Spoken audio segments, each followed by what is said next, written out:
tukyatambula ffenna program muntu w'abantu wetuwumulidde honorable ng'ongamba abamawulire tulemeddwa okunenyaagula ne tunenya be bagula kati gwe bwe tukunenya ng'abantu be bagenda babyogera gwe omu ku baali mu kibiina kya FDC ng'era tugamba amyuka omwogezi tumumanyi yeetengeredde takyusika dakiika emu tukulaba kati otandise okuyuuga kati twalabye muli wagenze kati oli mu kisinde kya people power twabalabye n'aba-SDP aba DP abaaki nawe baguze oba tebannagula actually oba oli mukweranga bakulamuze actually nze ate wanu siri wakugulwa oba siri wakugula ekyo ekisooka ekyokubiri teri kyennakyuse okyaliwo FDC pyo nkyaliwo opposition waludda luvuganya toli wa FDC ndiwo FDC mu tteeka ofuna bulungi mu bufunze olina kadi ya FDC ndiwo FDC mu tteeka naye nga mu by'obuntu ebiri practical tokyali ku mutima siri olw'ensonga nti ekinjawula nti ze nakugambye nti kati nze nasalawo okuwembulesinga oba okuwagira buli muntu alina kyasobola okukola okuleeta enkyukakyuka mu ggwanga nemba nga siri limited ku FDC yokka mukooyerwa kuba nti obukulembeze bubalemye enfunda eziwera si kyekyate ebyobufuzi nabo birina omulamwa yensonga lwaki njagamba nti nze siri muzibe wa byabufuzi nti bwe mba mpagira Robbinah Mweruka njija buzzi nga nninga endiga manya nti ekitugatta ne Robbinah Mweruka bye bino zensonga ssemasonga ezitugattaganya okuteekateekawo enkyukakyuka mu gavumenti kati ensonga ezo Robbinah Mweruka bwazivaako ate simuwagira ng'endiga nti ngenda mu blind follower no nsigala ku nsonga president omujja gwe mwolina oba gwe mwalina nti wakozesa ekigambo nali gwe mwalina aliko kati owa FDC gwe ngamba omwami Amriyat yava ku mulamwa nkugambye nti FDC ng'ekibiina nakikugambye luli binconfusinga buza kutegeera kati kambiddemu mbitereeze bwendi nti fe abamu abaali mu kibiina kya FDC mu tteeka ne ku mutima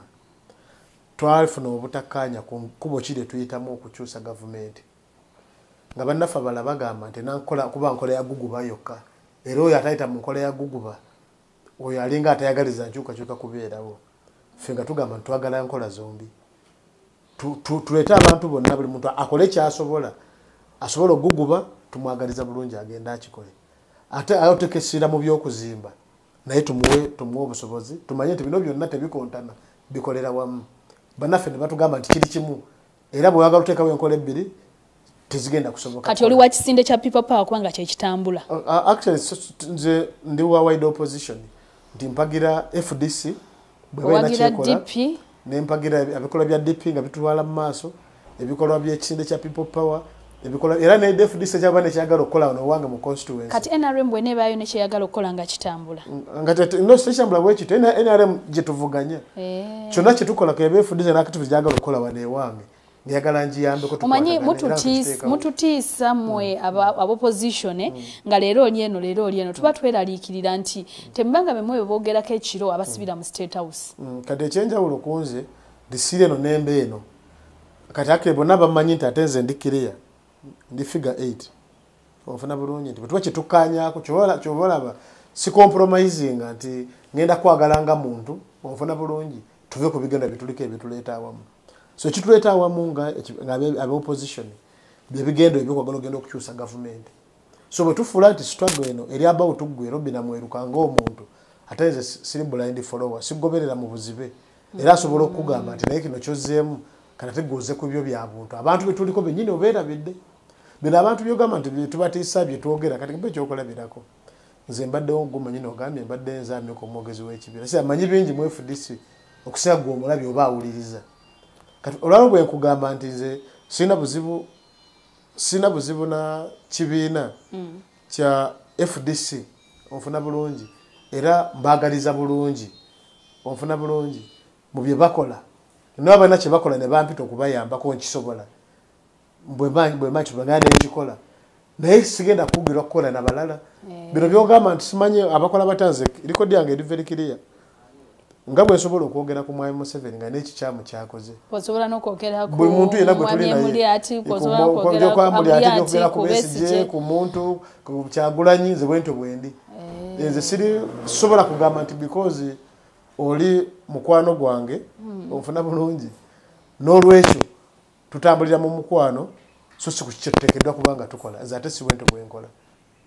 Kusomozebwa ki kwasinze okusiŋŋaana nga munnabyabufuzi oba honorable w'ekitundu kino? First nga munnabyabufuzi nsanze nti ne be tuli nabo abamu bw'olabanga abantu abakulu abamu tebamanyi kigendererwa kyetuliko mu byobufuzi ng'abantu bajja nga bawagira muntu era olina omuganda naye kati ebigendererwa tubivaako ogenze na muntu nti anze ono ye wange gy'aligenda gye ndigenda. Kati engoberero eyo ey'obuzibe mu byobufuzi ebitattanye ekuba ireetera n'abantu okulowooza nti abantu tebaagala bigendererwa bye ne baagala ggwe muntu. Y'ensonga lwaki nze nasalawo nti mu mbeera yonna ate ne cost nti sigoberera muntu ngoberera bigendererwa bye tuliko ate n'enkola abantu tebalina bwesimbu mu byabufuzi kwa ndoze okubibwesa oli agera kirala ng'ategeeza kirala. Era abantu okumanya nti bano bantu besimbo olaba ku bye bakola ekibadde kimu. Ekyokubiri kyensanze ng'okusoomooza mu byobufuzi wano nti tetufunye twetaaga okufuna budget nga abamemba ba parliament okusomesa abantu baffe tukola mirimu ki so ate abantu batupima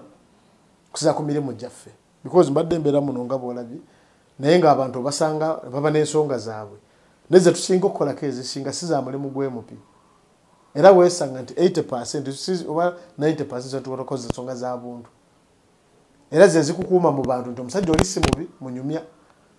Abantu bajja bakabira bizibu ki? Of course kati nga mbadde abantu balina ensonga z'eddwaliro obujjanjabi nti bunafu kati bugenda mu eretse esenta wali ezaffe eya gavumenti n'ogenda mu private hospital kwati gavumenti ena byuma bikebera abantu onfuna bulungi bwe bannafu mu ekyo oli bwafuna ekizibu bamuwali faalo olaga nti owaze ndeno mu ddwaliro omwana wange mulwadde oba omukyala agenda kuzaala twakusindika otukiikirire tuwe ssente babasaba buyambi ate nga rightly so baba balina obwetaavu. Enjawulo ekibeeramu nti ogenda kukola ku bwetaavu bw'abantu bonna obusobole bw'oba togenda kubusobola okola otya k'abantu baffe balina n'omugamba nti sirina ngejibadde mukolako mpaka nti bafuna ssente nnyingi nnyo naye ne bwogamba togenda gabira buli bantu 3,900 abalonda buli muntu 10,000 mutaamu gy'obadde oba wetaaga bilioni nga 3 mu 3.9 billion shillings ezitaliiwo naye omuntu omajja ekizibu kya 2,500 kakadde kitegeeza nti bw'ogenda mu layini eyo baba bajja kukyawa bonna so ekitulemeza kugamba nti okay tukolako ebyobuntu naye tuba naye tubikomye. Kati biki byokoze ng'omubaka okuyamba ekitundu kyo ky'okiikirira? Kakati nze bwe nali nsaba akalulu ku mulundi guno ne mulundi ogwaggwa nabagamba nti nja kuteeka essira okulobinga ebimu ku byondooza bw'obadde ojja eno olina essomero lyoyise ojaliraba nga kusomero lwasomero kwa Lukuba West okunateeka nnyo essira okulaba tulobinga essomero lya gavumenti kwa sidi sukulu okulaba ng'ebeerawo kuba yali nkola ya gavumenti naye teyaliiwo. Honorable Mwiru yatulobingira egi ey'ebyennyanja gyeri e Masese n'alobinga essomero lya Masese Sidi weeriri kati ali tulobingira library. Omwami wange yali wano we yakulira ate we yasomera kati ye kyeyalabanga ekikulu ng'agamba nti yavanga ene Walukuba walogenda ku GSS gye twasomeranga nga batambula nnyo abaana kati ye n'agamba nti wanaagenda mu parliament agenda kulobinga ayite secondary school Sidi school bwano mu kitundu kino wali tewali secondary school the municipality yonna nga balina kusala agenda mu eri mu west kati nga East municipality yali terina secondary school so omwami wange yasobola okulobinga n'ayita essomero eryo era kati abaana beno tebakyagenda kusala erya gavumenti aga private mwegali n'engoma nti abantu baffe abantu ba wansi oluusi aga private gabaga ssente nnyingi kati abantu nga gye baga nti bamufiiringa balooleza mu binene ebisinga ebyo abalala gamba yandikozeeyo pate buli kiseera naye ng'alaba tejja kuyamba ne walivaawo tejja kuleka legacy waliwo nabyabufuzi wakulemba ekifo n'aleka omukululo n'ebino ebyenti omuntu yenna asobola bikola naye n'atabawo kyalekedde leero ne wetwa tuvuddeyo nga tukyakiikira Jinja Municipality East abalonzi baffe bakyasobola okutojjukira tube twalobinga essomero eryo kati abantu bo balina buli omwendowooza egyaba alina kuyo okufiiringa. Yes, kati ekirala kyeyali abasuubiza bagamba gye baletera library kubanga nonna mu kitundu tewali library. Ye nga we yasomanga yalabanga kizibu nga tebasobola ku accessinga new library. So ye n'abasuubiza nti ajja baterawo library. Kyengezaako okulaga nti abaana bigger picture ate nga abantu abasinga balowooleza mu those small pictures. Nze ng'omuntu actually bwe nasooka okujja wano kyebadde ndosoogedde nako twadaaga nnyo nga abantu tebalina bye basomera era nga tusomera wano mu mbeera gye wano mu nnyumba ezaalewo eza kanso ku butadde oba ku ki. Nasooka nti kyerina okuba bateekanga essira ku by'okusoma naye nga ngenda kuzimba kye tuyita innovation center oba public library. Era sente ze bampeza emmotoka mu kisanja ekyasooka nenzikwata nengulako ettaka. Era mu ttaamu omwo nenkola saving nengezaako nenzimbako nenjiwawo foundation olwedde eyaggwa. Kati mu kisanja kino ngezezzaako okusavinga okulaba nga maliriza library eyo gyosente. So ate omwana wa muno yenna asoma agenda awo n'asobola okusomerawo, waliwo embeera ennungi ey'okusomerawo, waliwo kompyuta, waliwo buli kimu ng'asobola okuba ng'akisangawo. Yonna bagenderayo bwereere. Bajja genda bagenderawo bwereere. Oyina famire? Nina famire. Ogikwasaganya otya ne politics? First ekyokusookera ddala nti mukyala wange ali very supportive mu bino kuba nabitandikanga naye tabyagala. Wetugenda okutandikira akatundu kaffe akaddako oluvannyuma lw'okuwummulamu program gy'olaba Omuntu w'abantu.